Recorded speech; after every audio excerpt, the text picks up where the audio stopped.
If you don't stay down and you never quit, come on over here and sit on the far end of the bench.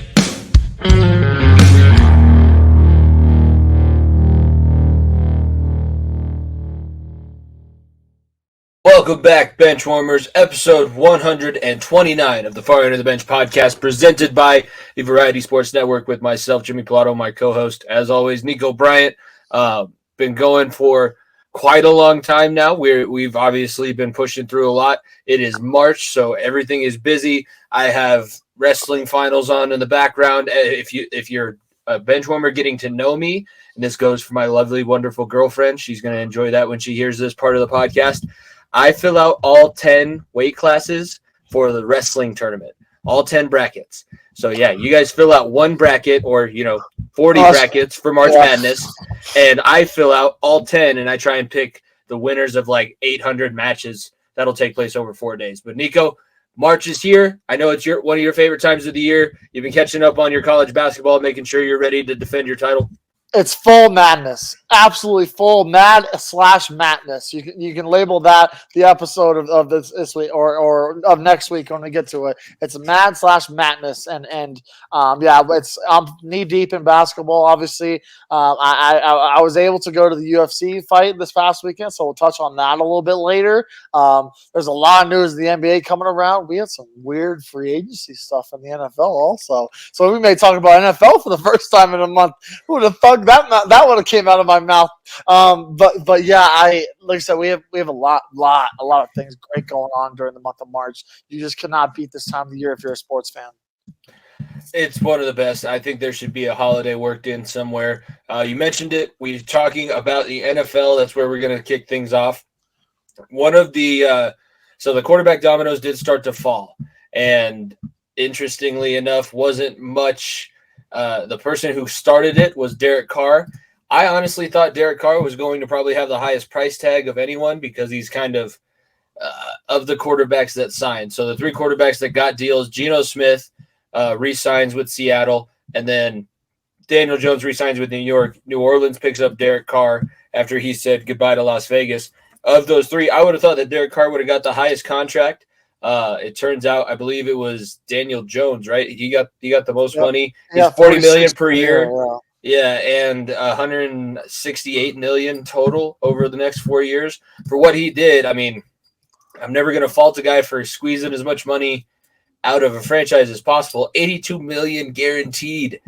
The market did not correct itself much from that Deshaun Watson contract, and that just pains me because my quarterback's coming due here, I think, next. Very soon. And that's he's going to be asking a lot more money than that. A lot more money than that. First of all, with the Daniel Jones deal, it was more of a we don't want to lose you. We're worried that we're going to lose you.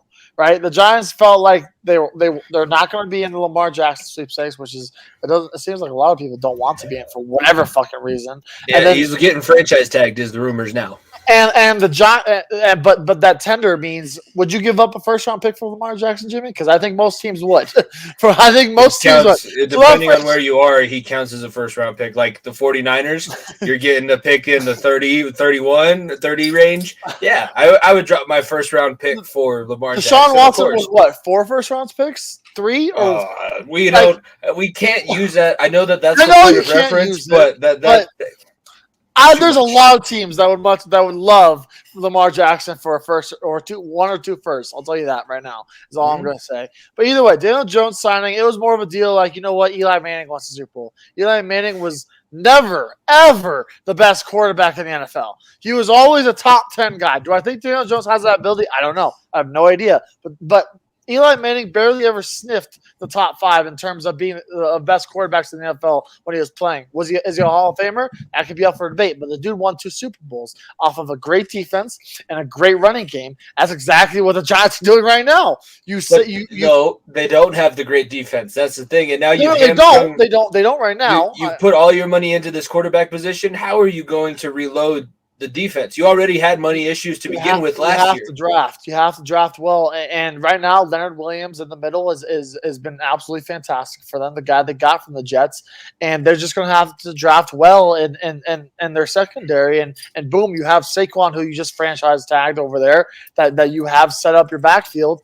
You would like you could use a receiver. You could use a receiver, like we've been saying the whole year. DeAndre Hopkins is sitting out there on the trade market. I would be throwing my house at DeAndre Hopkins if I was a New York Giants fan. Look, I hate to be the bearer of bad news here, Jimmy, but T. Higgins may be available because of the contracts that Jamar Chase and Joe Burrow are going to have to get. So you may be able to get a trade for him in. We're going to get Joe Mixon off our books, though. That'll be nice. Yeah, that would also be very nice after his ADSC too. Yeah, I'll make like the brief statement. I'll talk about that once more of the information comes out. But honestly, ever since the season ended, and I think he had another rumor going around where he had a weapons charge or like an assault charge, I've started to resign myself to the fact that Joe Mixon's probably not going to be the running back.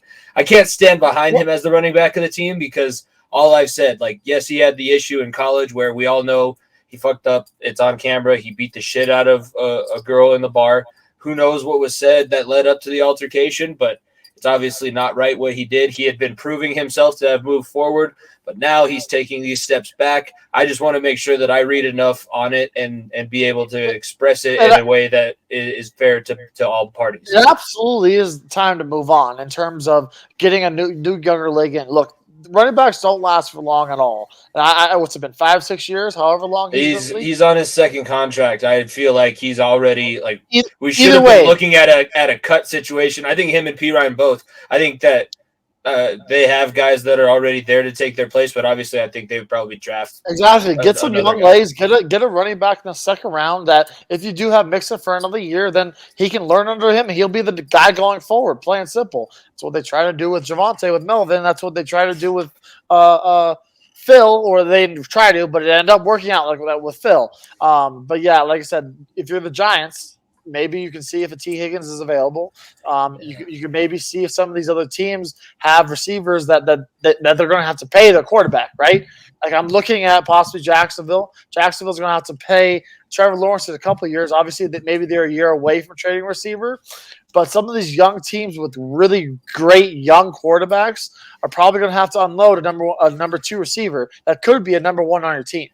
So if you're the Giants, you look for that market for that, and then you build up your defense. And like I said, in the best division in football, last year at least, you made the playoffs. So you're taking all the right steps, and Daniel Jones' contract may come back to bite you in the ass, but you would love a repeat of this year and a chance to win your division. You would absolutely love that.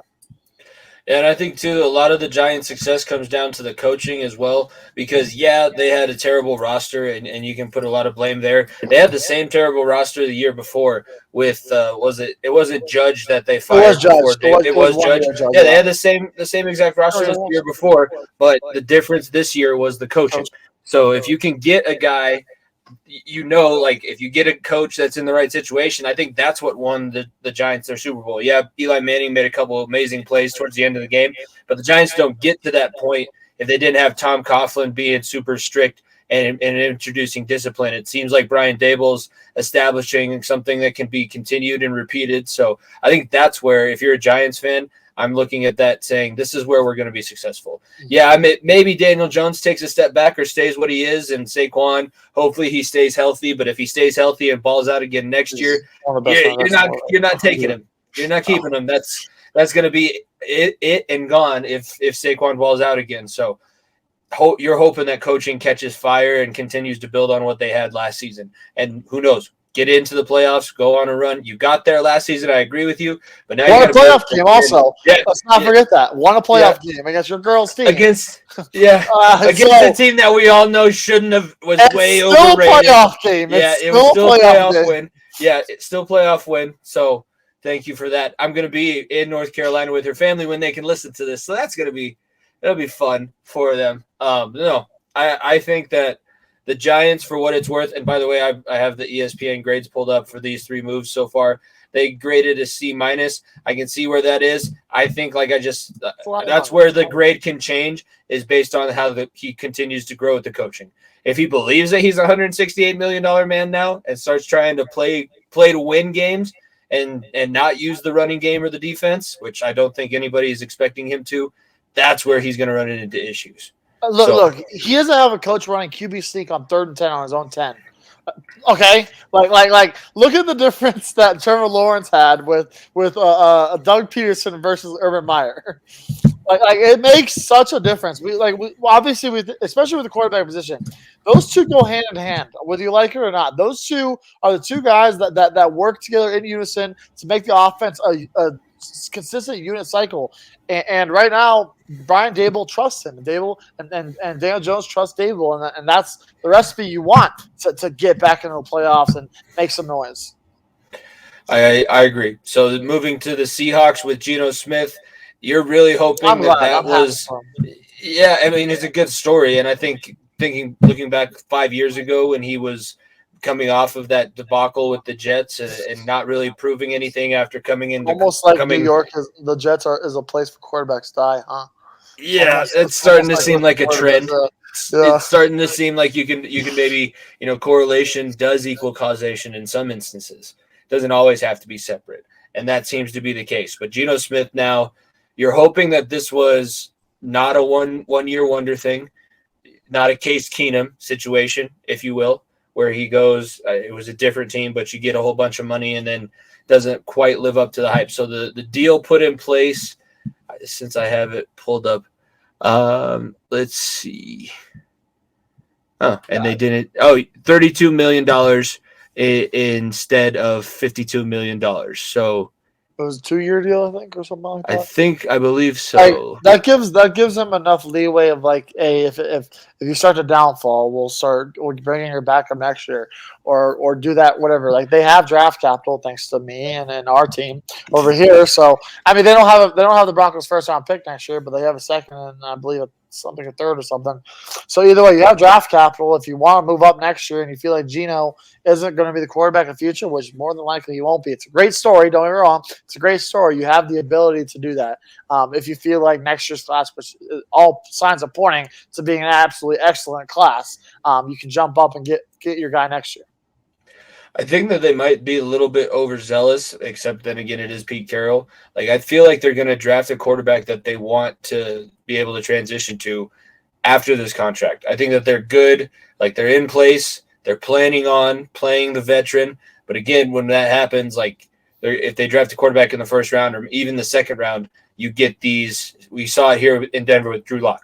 Like you get the people that say, put the kid in because we know that the veteran, it was a one-time thing that he was good. And he's not going to be good anymore. I feel like that's probably a high likelihood. The math teacher that I work with at school is a huge Seahawks fan. So for her sake, I kind of hope that it continues to go the way that it does. And for Geno Smith's sake too, because it's cool.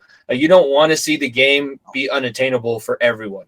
And I think Geno Smith, the hype that he had coming out of college and then not being able to get up to that level, we've seen it time and again. I mean, Doug Flutie was booted from the NFL, went up to the CFL, won a lot of championships. Warren Moon, CFL, Jim Kelly, and Steve Young were in the USFL. Like guys can go away and then come back and be better prepared.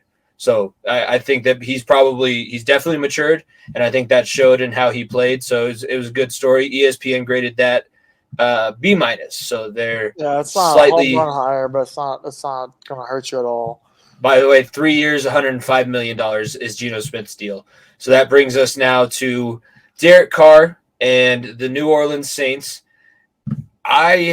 First off, the New Orleans Saints at quarterback, I think they've been trying to play like mental checkers, but they've put themselves, like they killed their own queen, sacrificed their king, and they're just throwing pieces off of the board.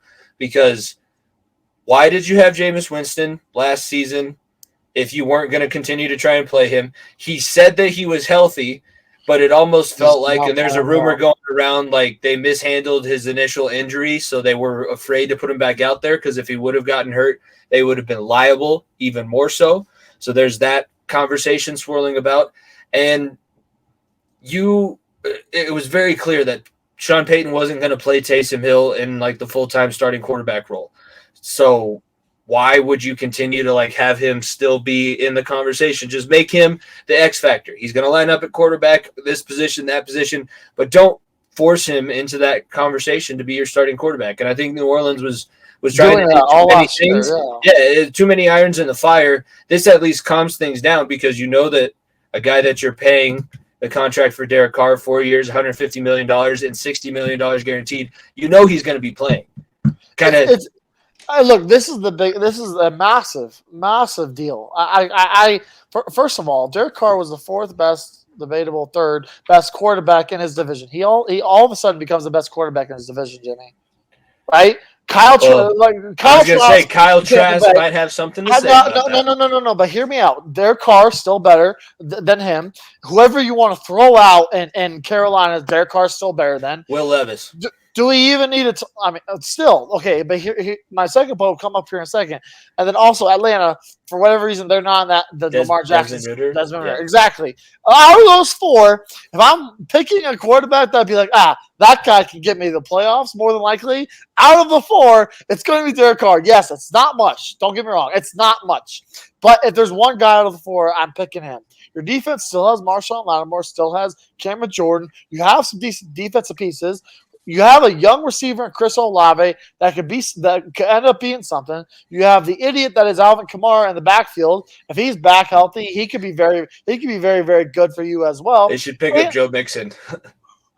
I mean, he's probably on a one-way trip to the Raiders, probably. Who knows? But either way, you get Derek Carr with a coach that he had the most success in his career. People forget, not John Gruden. Dennis Allen, the head coach of the New Orleans Saints, was the head coach that gave Derek Carr his first start. And the season after his first start was the season that Derek Carr was in the MVP conversations and ended up, I believe, tearing his ACL. It might have been Achilles. Broke his ankle.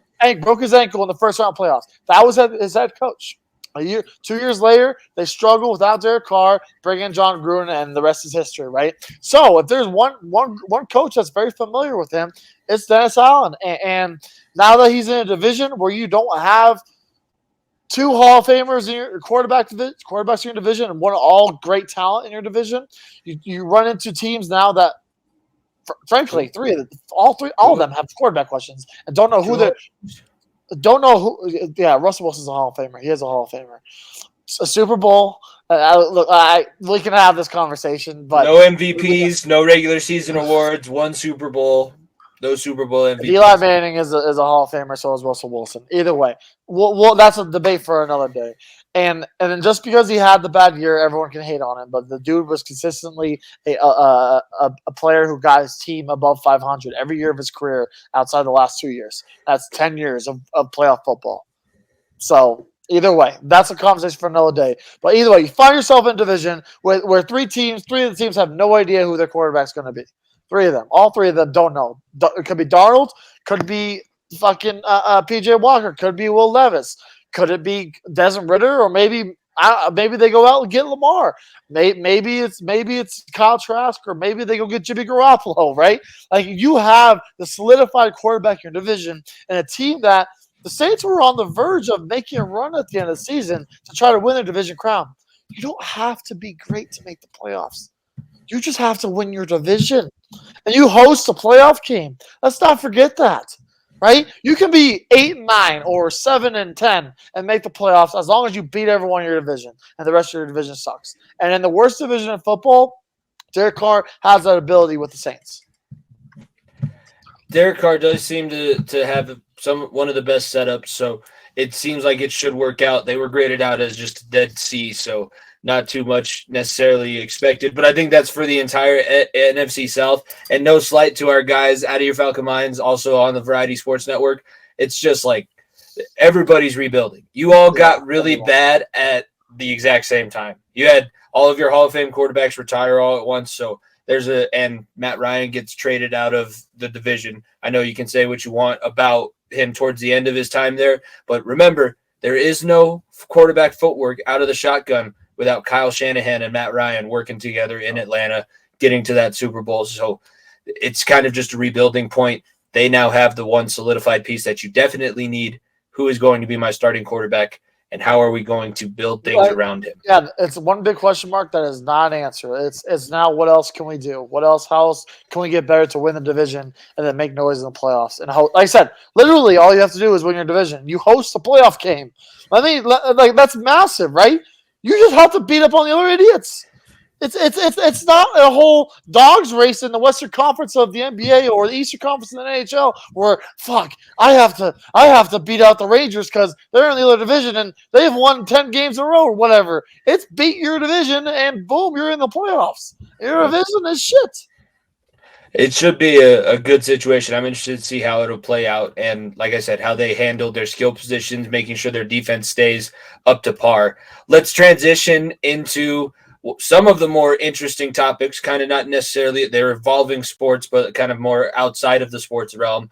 I want to start with Ja Morant because I did not understand. I saw all the videos and like the trends going around. I'll be honest with you, I didn't understand necessarily what they were talking about.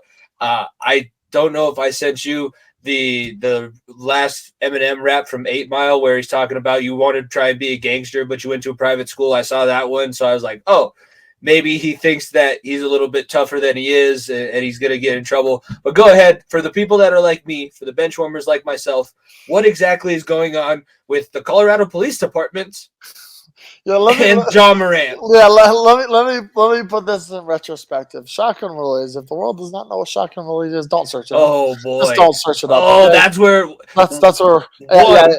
that is a terrible part of this. Why? You're a multi-millionaire athlete. Why?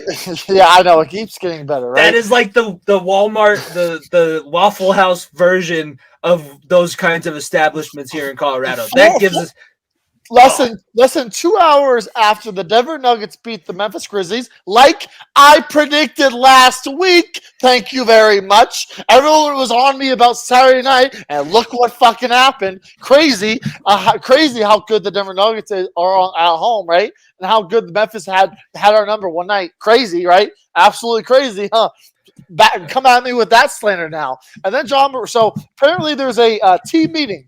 Steven Adams, who is the quote-unquote veteran leadership of the group, weird to say that, but is the cool head of the group, has a team meeting after the game that we need to cut all the outside bullshit off.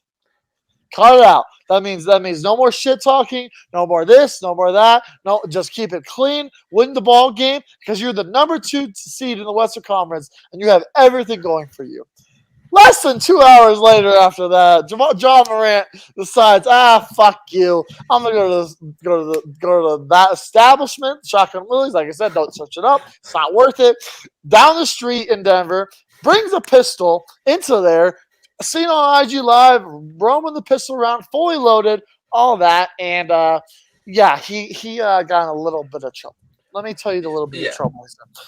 First of all, I'm almost positive that I'm not positive. I don't know if I'm pretty sure you can't bring it into that type of establishment. No, here's weapons in the article they have the laws. So Colorado's an open carry state. There's obviously exceptions. You can only go. Yeah. You can only go so far, and certain like private establishments can tell you no, you can't open carry in here. The one thing that I did see, as soon as alcohol becomes involved, it is illegal for you to be in possession of your firearm. So this establishment that we're talking about serves alcohol. I believe that they were probably under that influence. That makes it federally illegal for him to have his firearm with him. Now those are the precedents set. Let alone going on Instagram Live where you have over a couple million followers and a couple NBA players, an NBA player holding it up to your head, messing around with it, doing all that. So there's the legal side. Let's get to the NBA side and the idiocy of this. Let me take you back down memory lane. I don't know if you remember this, Jimmy, of the Gilbert Arenas Jarvis Crittenton story. So I believe it was in the late 2000s, maybe early 2010s. Gilbert Arenas Agent Zero and Jarvis Crittenton brought in loaded guns into the locker room and pointed them at each other. Yes, this is a real story. I am not bullshitting you. If you're too young to know that, just look up the story. And after that little incident, the NBA put in place a 50-game suspension for bringing a loaded weapon into a team activity facility of sorts. So, take a wild guess. If Ja Morant had it at Ball Arena, that man will be out until the next season. Your number 2 seed in the Western Conference, if that loaded weapon was in the facility of Denver, Colorado at Ball Arena, say goodbye to your number 2 seed and your playoff chances this year, Memphis Grizzlies. You want to talk all this shit. You really do. You're the thug. You're the Thuggets, right? You're trying to be the Thuggets.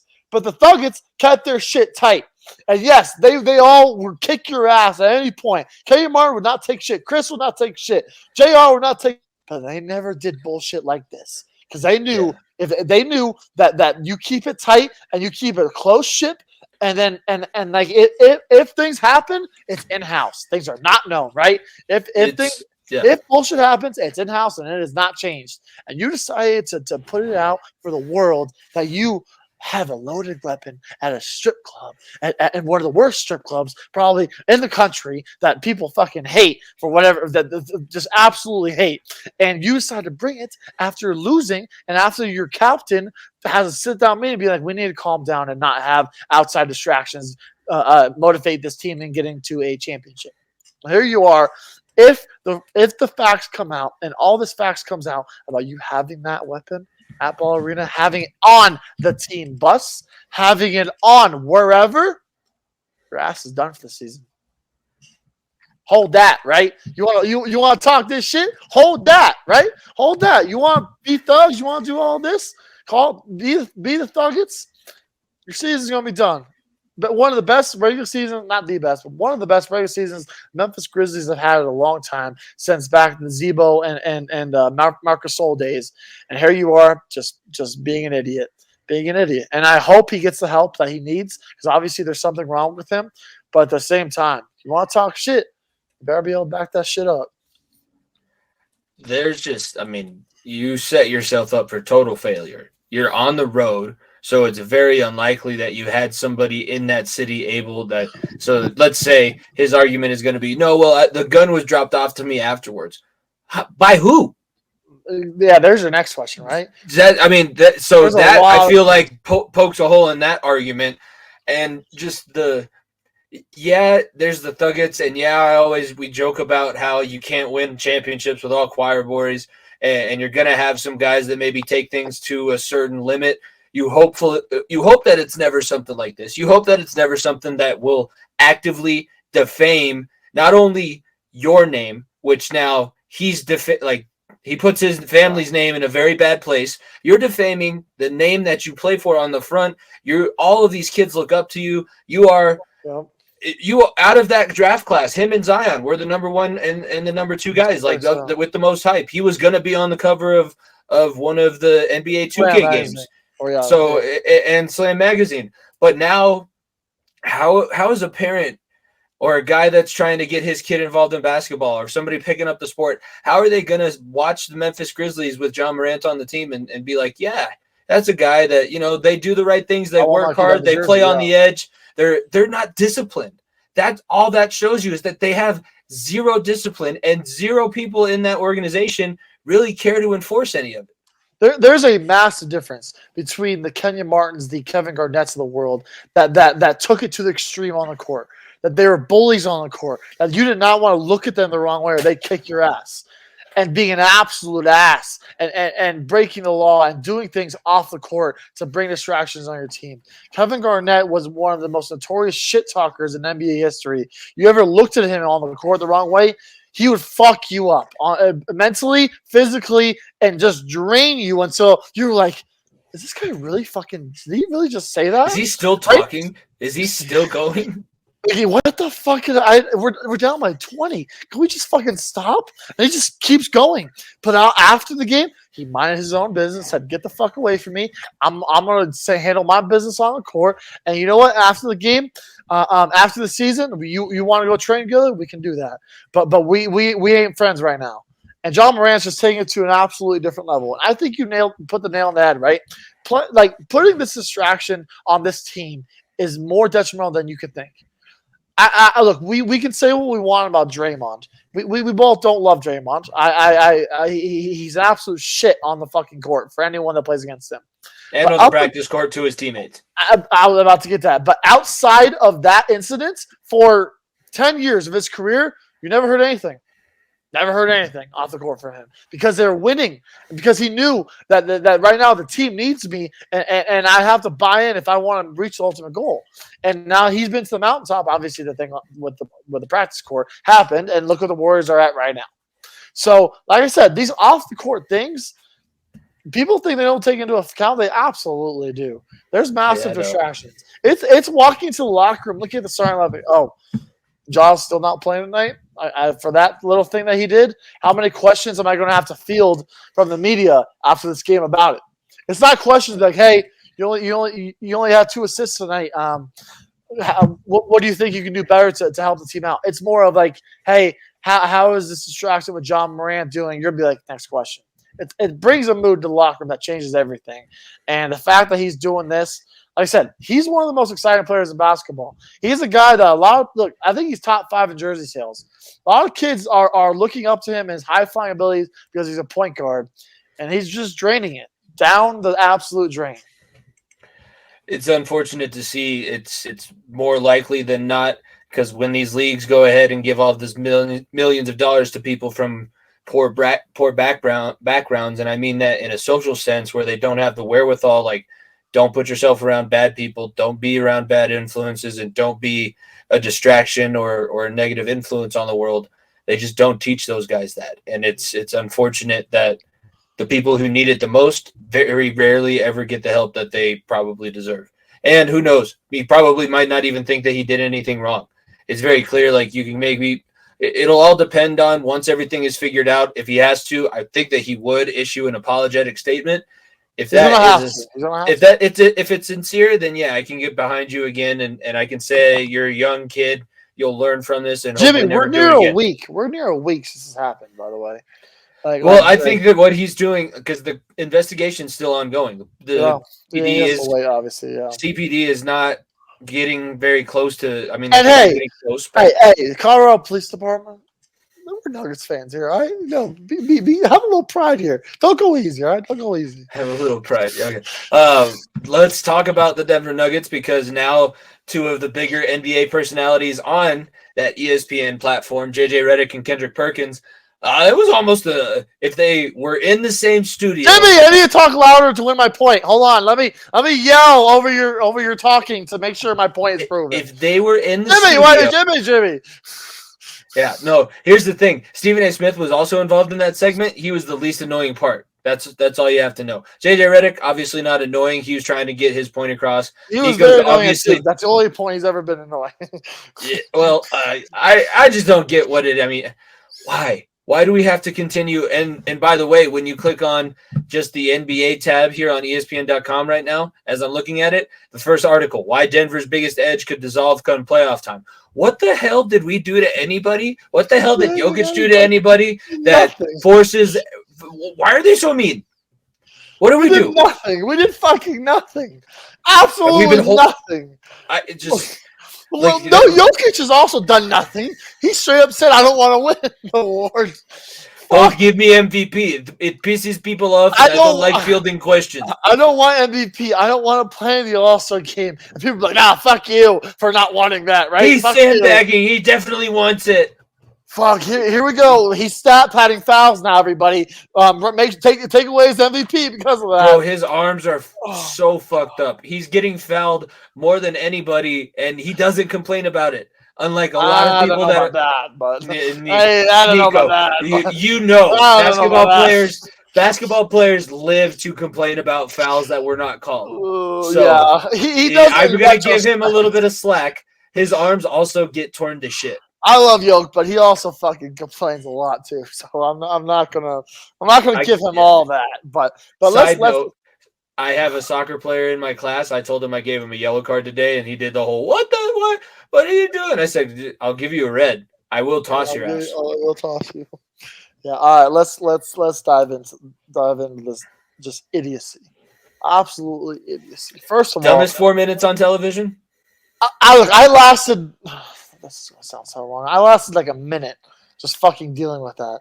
Like I stopped. I was like, I can't deal with this stupidity. There's a reason why the world of podcasting has taken off. Like, if we want to get deeper into this, right? There's a reason why sports podcasts are more popular nowadays than these network television shows. Much more popular than these network television shows. It's because you try to grab headlines. First Take probably had some of the biggest viewership on that one video today because of the idiocy that was spit out. JJ Redick hit the nail on the head. You are creating narratives to knock a guy that doesn't want to win anything but a championship. He doesn't want to win anything but a game to reach the ultimate goal. You bring up these statements of Jokic was not how can Jokic win MVP without being top 10 in scoring? He was number 4 2 years ago when he won the MVP. He was number 7 this year, last year winning the MVP. He's number 10 this year, but averaging a triple-double, has the best record in the Western Conference. You bring up the conversation that the voters are racist. Yes, I am. These are not words coming out of my mouth. These are words coming straight out of Kendrick Perkins' mouth. You are saying that the poll voters are wanting a white gentleman and Nikola Jokic to win MVP because they don't want an African American to win it. That's the narrative we are at, ladies and gentlemen. That is the narrative we are at. It is so sad that we have to come up with these narratives to knock a human being down for being one of the greats. Greatest player of this organization's history. I'll say it. It's not even a question anymore. There's a question after he won the first MVP. There's no question anymore. He is the greatest player to ever wear this jersey. You know who's also the greatest player? Dirk Nowitzki, 1 MVPs. You are the greatest player of your teams and history ever. Joel Embiid currently is not top 5 in Philadelphia, right? Maybe he cracks the top 6, top 7.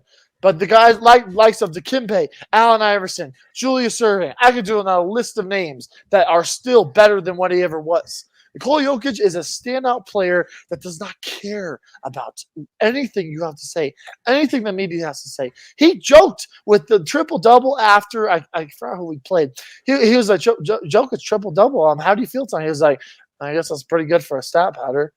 Word for word. Go look it up. If people are arguing with me about this, being like, well, maybe the voters are racist. There are over 150 voters. You're telling me that 80 of the 150 that voted Nikola Jokic the MVP the last 2 years, and the 80 that were voted at the All-Star break and saying he's MVP are all racist?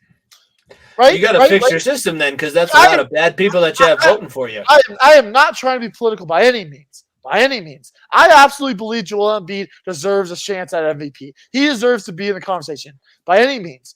But you have idiots coming on TV that don't believe he's in the conversation. That don't believe the greatness we are seeing. And blaming it on quote-unquote racist voters. That's the narrative we've become, Jimmy, because Kendrick Perkins decided, stat padding isn't enough because you can evidently see that he's not stat padding. He doesn't give a fuck. And when Jokic comes at your ass, Mr. I averaged 5 points, 2 and 1 my whole career. Mr. I luckily got a triple every day, a triple single every night if I was lucky. And you decide you're going to come on TV and do that. The narrative around one of the best players in the world is hideous. It's hideous. It's absolutely hideous. And look, we live in Denver. We absolutely do. Am I a Nuggets fan until I fucking die? Absolutely.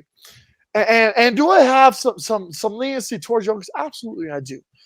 But if you are an outside viewer, if you live in California, you live in fucking Texas, and you see the first thing on ESPN comes up with this idiocy of saying that all the NBA voters for MVP are all racist. That's the narrative you see on ESPN, right? That's the narrative on the number one sports provider or whatever the fuck it's called, TV sports platform in the world, and has been for the last 40 years or however long it's been going. And that's the narrative you see. What are you going to think about Nikola Jokic, right? We see it every day. We defend him every day. People in Texas, people in Florida, people in the back east don't get to watch him every night because the game's on at 10 o'clock at night. This is the narrative they wake up to. that you have to spew out just absolute bullshit instead of praising players. Look, I have praised Joel Embiid on this show. I have multiple times. Do I think he is an outstanding player? Absolutely. Do I think he is doing 40-point performances that are up to the level of Shaq in his heyday? Absolutely. Joel Embiid is an all-world class player, but he's not the best player in the world. That's the argument. That's the only argument you need to have. It's a versus B, not A versus what other stereotype can I put on him? And that's what this world in the sports media has come to. It's a joke that this is a conversation. It's a joke that you think that this is the agenda you have to make yourself relevant. To make yourself relevant, right? Kendrick Perkins is irrelevant. Completely irrelevant. No one loves you like that. You're on TV because you're best friends with LeBron, best friends with KG, best friends with Richard Jefferson. It's the only reason why you're on TV. Because right now, you could be selling car insurance on the side of the road because you did nothing in your career. You won a championship off the backs of KG, Ray Allen, and Paul Pierce in one great season. That's all you have to show for. And you weren't even the main piece in that team. So you want to talk shit, you want to do this, at least give the man respect. Because you aren't doing that right now by spewing these nonsensical, narrated opinions that you just think you have to say because your guy thinks you think another guy deserves MVP. That's a conversation for the MVP, Jimmy. Think that's how whack is that, right? You think about all the other sports, NFL.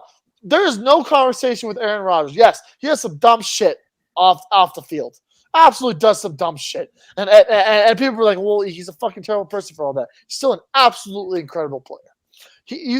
And look, the conversation never derails of off the field shit is a problem. And here we are just dealing with this bullshit for no reason other than grabbing headlines. That's what ESPN and First Take has turned into. And I'm glad finally JJ Redick has called it out. That he's the only person defending it. Because it's been nonsense for many years since their ratings went down, and since individuals like you and I have turned to the podcast game and trying to listen to other NBA shows, listen to other NFL shows that come from opinions where people cover the game and don't deal with grabbing headlines that are written across the bottom of the screen.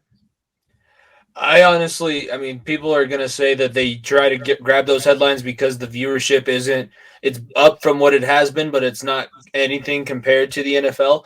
And I'm going to say that it actually does the opposite effect. When I hear that this is the only reason, this is legitimately the only piece of basketball news that I've been privy to, been aware of in the last week. And it has to do with all of this. It makes me not want to come back, and it makes me not want to follow the league, because why would I follow, similar to how we talk about the MLB, why would I follow a league? Why would I care about who wins a championship for a trophy that is, quote, a piece of metal? Like, why would I follow the NBA if I know that it's only bullshit drama? Like, I can go turn on Bravo upstairs and watch the same kind of drama unfold with turning into a fucking Bachelor. Like, it's turning into what dumb shit's going to happen next. Nothing about how great of a generation of players this is. We have a guy in LeBron that's entering year 20 next year that is still one of the top 10 best players in the world. You have a young Slovenian over there in Dallas that is taking the reins of Dirk and ruling over the league. You have teams like guys like Giannis who are dominating the league night in, night out on the best team the best record in the NBA. And all we're talking about is the quote-unquote racists that are NBA MVP voters. When you don't know it, you couldn't. I'm telling you right now, someone needs to go ask Kendrick Perkins to name one NBA MVP voter. And I bet you can't name at least, maybe you can name one, at least 5. I bet you $20. I'll bet $1,000 on it that Kendrick Perkins cannot name 5 NBA MVP voters that he called racist. Now, I think that we should probably transition because it's not worth bringing any more light to Kendrick Perkins being an idiot. I'm surprised you want to bet because you texted me and I told my parents after Saturday night also. We bought the UFC pay-per-view I think this is the first one that I bought in like a year. So I watched all the fights. I'm ready to talk about them. I'm ready to break them down. But I just want to make sure. I want to check in. We're boys. We've been friends a long time. I know the bank count is less than what it was when I went to Vegas. Yeah, I was gonna say he won. He won in dominant fashion, He not the way that you needed him to win. And look, I don't know. First of all, I mean, we can dive into it right away. We can talk about Shevchenko here in a second, but first of all, I did not think that hold was nearly tight enough, or that he even had anything. Oh, you think Cyril Gane, as a French person, surrendered? This would be like the first time in history that French people have been known to surrender, right? Now we're gonna have a lot of people hate this episode, Jimmy. Niko, how many gears does a French tank have? I don't know. 3 reverse and 1 forward. Why does it have the 1 forward? In case the enemy attacks from behind. Oh my gosh. So either way, I thought it was really soft, and I was like, "Oh fuck, John, just punch him, please. Start punching him, because the dude's gonna fucking." I did not think he was gonna tap at all. And look, there's only one human being in the fight world that can walk out to the champ is here and not have the fucking championship. There's only one person on the fucking planet right now that is in the fight game that can walk out to that song, and everyone's like, yeah, that's fucking John Jones. That is absolutely John Jones. There's only one person that can walk out to that song and have that happen. I had no fear at any point. No, there was no doubt that he's going to kick his ass. Yeah, no doubt. It was from the walkout. Like, Cyril Gane did not look like he believed he was going to be able to win that. It was a happy to be there moment. Like I repeated last week, it was a happy to be there Donald Cerrone moment. I'm happy to be on the biggest stage in the world against one of the best fighters in the world. Yeah. And it's the total opposite of what we saw in the fight before. We're going to save that, but like, just I honestly, do we want to just go up the card? Because we said we were going to mention Bo Nickel as well, and as the wrestling guy. For those of you that saw the tweet, yes, I was at the event. I made the last 2 cards. Last 2 fights. That's all that mattered, honestly, because I was really happy. Look, I would have loved to see Bo Nickel, but we'll talk about him in a minute. But I was very, very happy to see the last 2 fights, and I got to take it in. I got to go, so I don't care. So, but yeah, I talk about an electric card. I was keeping track while I was at work Saturday night and keeping track of the whole card. But there's some fireworks. Bro. I think so. Starting with the one that kicked off the main card. Well, actually, I had the prelims on, and Derek Brunson got his head basketballed off of the canvas, and the referee didn't stop it. The referee was just kind of standing there watching him. It was like, who was it? Who was it? Do you know? I have no idea. I was standing outside in the merch line because the UFC had a line out, and Herb Dean and Jason Herzog walked by me.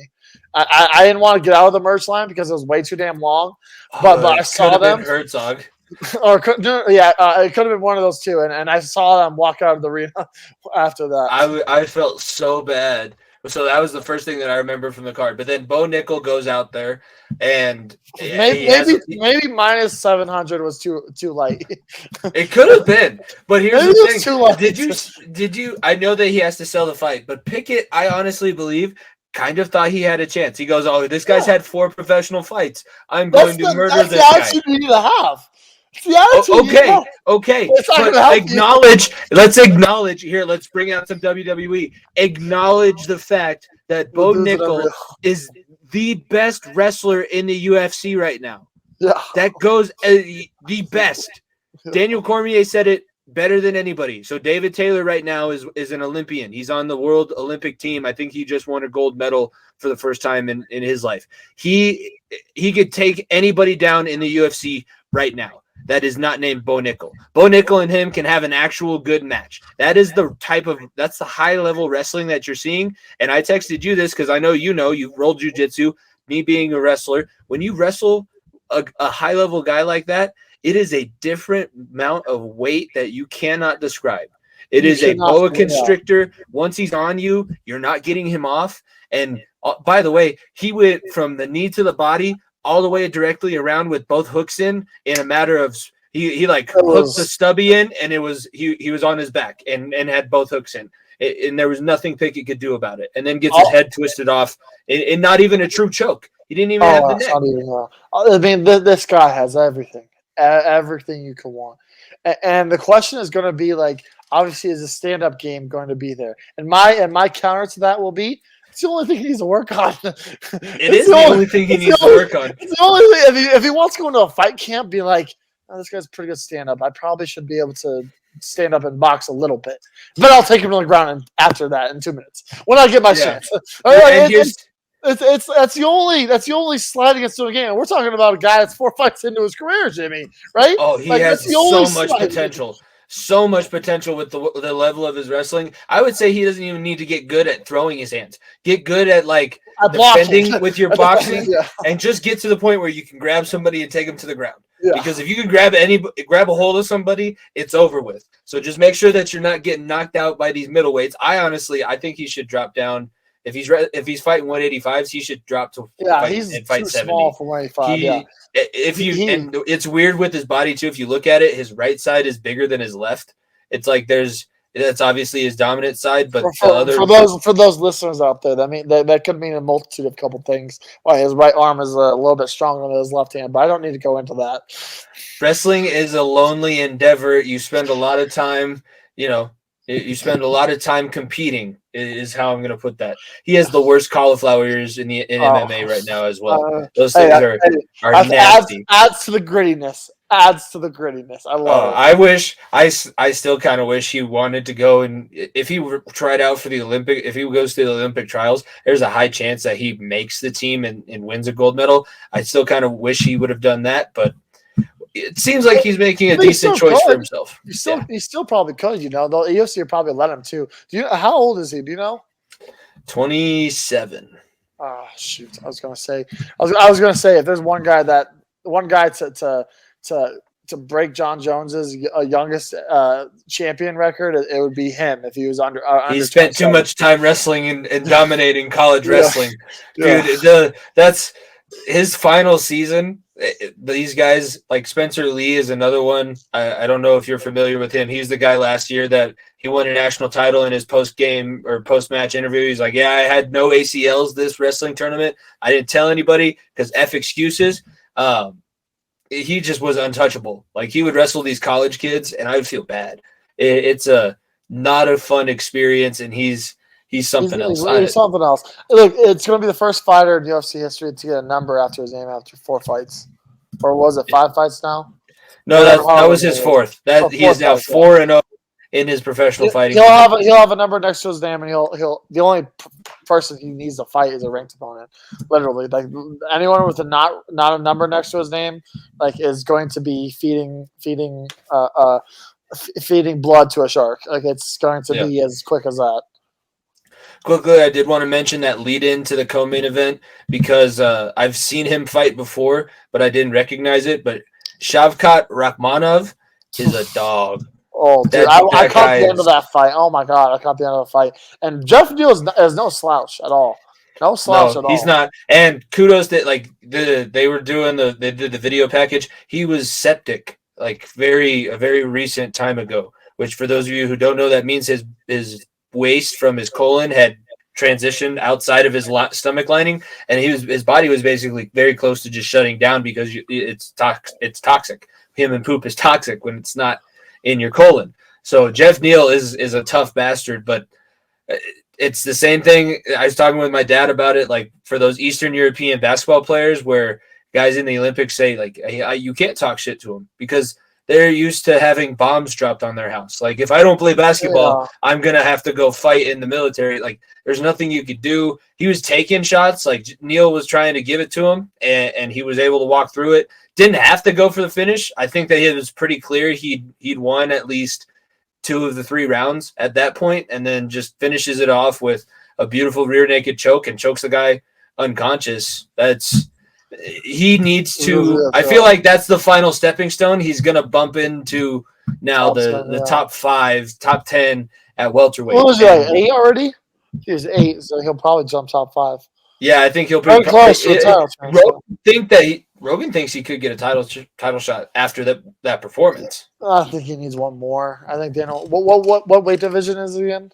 That is 170, I believe. But 170. So that's it is Usman. 170. Is that Usman? It is Usman. No. It's Leon Edwards right now, though. Yeah. They'll have to run it back between them. But I think that top three, maybe he can get Colby. All right, Colby's there. Right? That would be interesting because Colby's game is pressure, and so is Rahman. That'd be a hell of a fight. Maybe he can get Colby. I really because who's fighting Gamebred? Because Gamebred has a fight now lined up. There's someone in the top Gilbert 5 that he's fighting. Yeah, Gilbert Burns. So those two are locked up. Yeah, they're already locked up. So why not go see what Colby's about? You talked me into it. I would love to see Colby Covington and Rachmanov fight. So I just that was pretty incredible. Round 3, 4 minutes, 17 seconds into the round. It was literally 45 seconds left, and he choked Jeff Neal unconscious. So big win. He's 17-0 in his professional career. So those were the two young guys that made big waves. Now, the first female Mexican UFC champion, and we both said last week. Last week.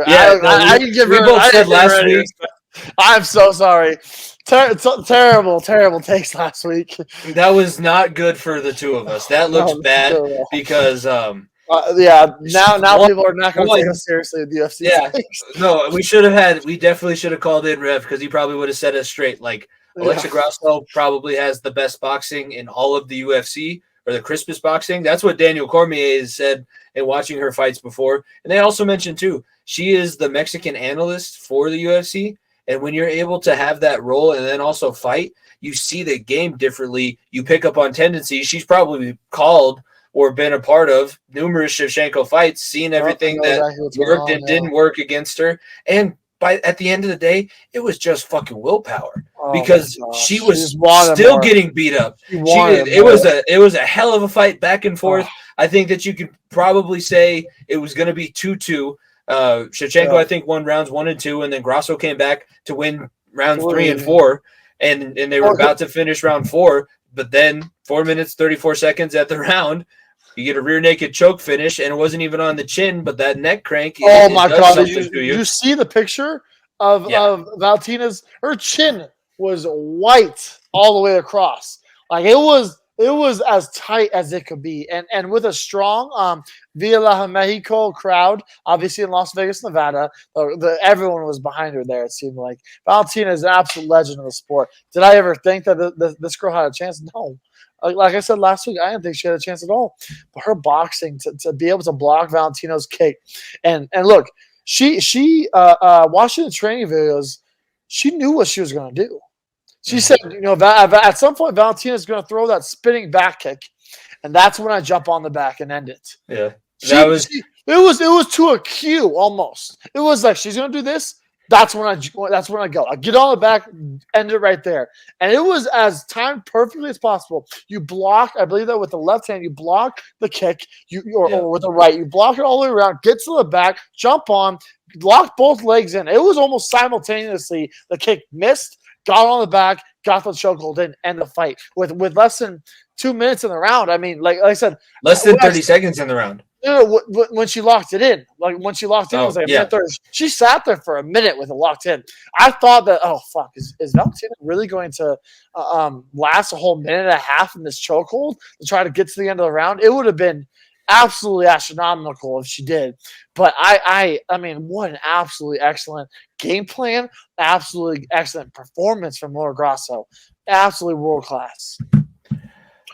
I don't think enough can be said about that level of an upset and just finding a way when this is Amanda Nunes level, right?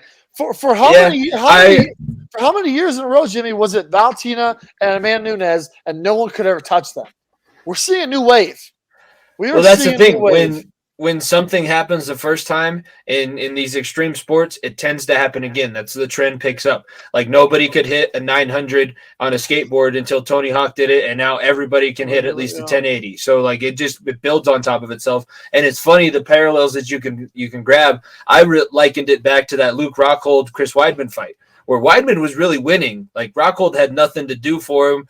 Weidman threw a wild spinning back kick for whatever reason, something he never did before. And Valentina hadn't thrown that kick yet in the fight. So I don't know why you would go for it now. And you give up your back and you give up the position that ultimately cost you the fight and cost you the belt. I will say she's a gracious loser. Oh, absolutely. Yeah. She definitely She'll get kind a of threw rematch, in yeah. she threw in a little jab at the end of her fight of her interview so that she can get her rematch. Yeah, you But have to, I feel yeah. like she was very gracious in the fact that Alexa Grasso won. That's the thing. She's a very gracious fighter, gracious champion, gracious in general. Because like I said, look, that Amanda Nunes division, Amanda maybe fought once a year, if maybe two a year for the last 4 or 5 years. Valentina defends it 2 or 3 times a year. Like we don't give her enough credit for how long and how many fights she fights where she just lines them up and tries to knock them down. And finally, she got one up, but she will get a rematch. Absolutely, I'm very interested to see how the second fight goes because I think if these two girls fight again, like if they fight 10 times, I think it goes 5-5. In all reality, I think Grasso would be so smart enough to figure out what move that Valentina would do next, so she makes the next move. I think Valentina could knock her out too as well. So like I said, this is a fight that I'm not going to compare it to Figgy versus Moreno, but this is a fight that we could see a couple times. It'll be interesting to see how it goes. But yeah, that was the question. Could anybody step up to Valentina? And Alexa Grasso proved that, she was ready to take that next step. She was ready to take that next step. I am so sorry. One of the worst takes we've ever had on the show, and there's been quite a bit. That was about as bad as a take as seeing John Jones. Has no chance. Yeah, no, we said no chance at all. John Jones was fat. He's in shape. He's strong. He's a thick boy now. I know. I saw everyone saying this, and to back him up, John Jones weighed in 40 pounds heavier than he weighed in his whole career. What do you expect? He was fighting at 205. Well, I get that. He's a repetitive steroid user. I would have expected at least some washboard abs. Okay. Either way, the guy weighed in at 205 for, what was it, 10 years, 12 years, however long it was? And forever now? Forever. And he weighs in at 245. What do you expect? He probably weighed in on that fight, I would guess, probably 265. And in reality, his mindset is that, look, I know I have the speed. I know I have the abilities. Honestly, the weight is not that big of a deal if I can manage it to a point where I'm not massive, which, look, he wasn't massive. He wasn't in shape by any means. He wasn't massive. But you can't fight in the heavyweight division at 225. I'm sorry. Today's world, you cannot fight 225 in the heavyweight division. You have to be in the upwards of 230 to 240s because you are a small heavyweight at weighing in at 225.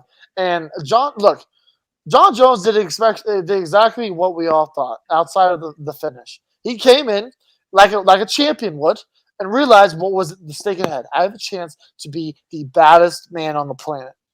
Cyril Gahn did not realize that. Playing FIFA in the UFC embedded series, playing FIFA while John Jones is watching film, that was the biggest take. I'm like, I tried my hardest to find a sports book in Vegas where I could bet John Jones to win by not decision, but none of them would fucking let me, unlike my sports books here in Colorado on my phone. So I couldn't throw that away, and I totally forgot to throw the bet in on Tuesday when I left last week.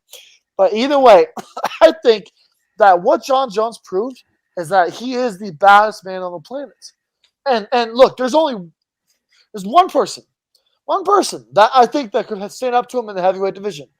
And it's the guy he called out at the end of the fight. Oh, you think that Stipe can step up to him? It's the only one. If there's one, Jimmy, if there is one, that's the only one. I think Francis would have got cooked. I'm serious. I'll say it. There's a mental toughness that he does not have, and Stipe definitely does. But I agree. Did you see what John Jones said at the post-fight press conference, though, when asked about? So he said, "Yeah, I would really like to fight Stipe, and I think Stipe is the greatest heavyweight of all time. I'd really like to test myself, and we'll figure that out. But he's gonna have to stop fighting fires, like."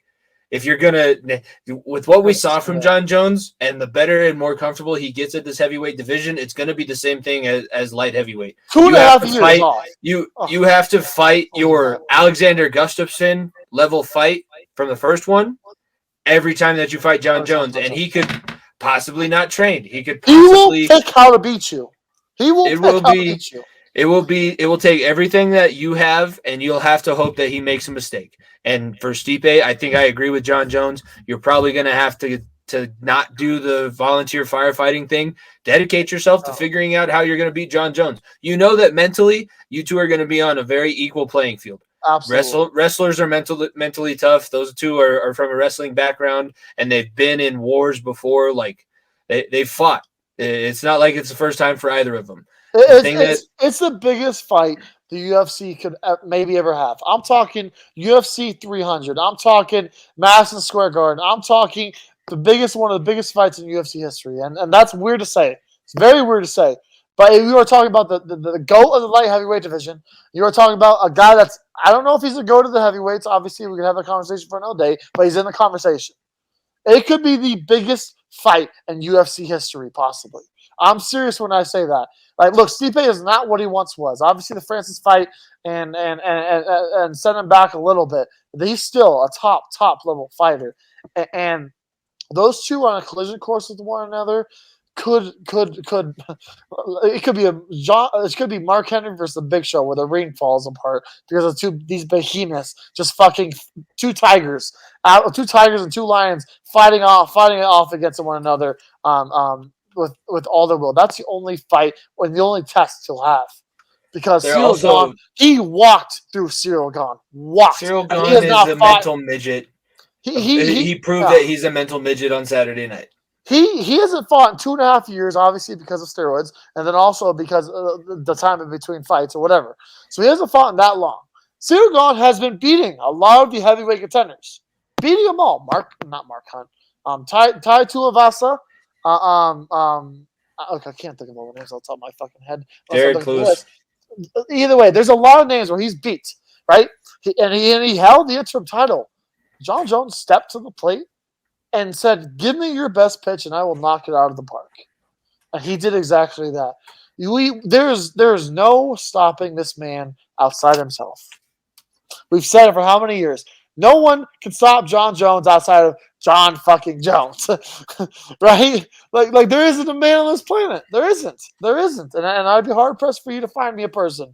And I'll even go to boxing. I would take John Jones in a street fight over every single person you want to name. I'll go as far as Tyson Fury. I'll go as far as Deontay Wilder, Anthony Joshua. I'm picking John Jones in that fight.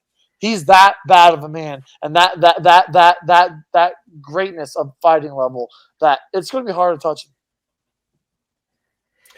I agree. I think that he's going to be there for a while, and I hope Stipe puts up a fight. But I'm not betting against John Jones at this point. I think that he's probably going to continue to win, and he hasn't lost. He's only lost based on that one technicality disqualification.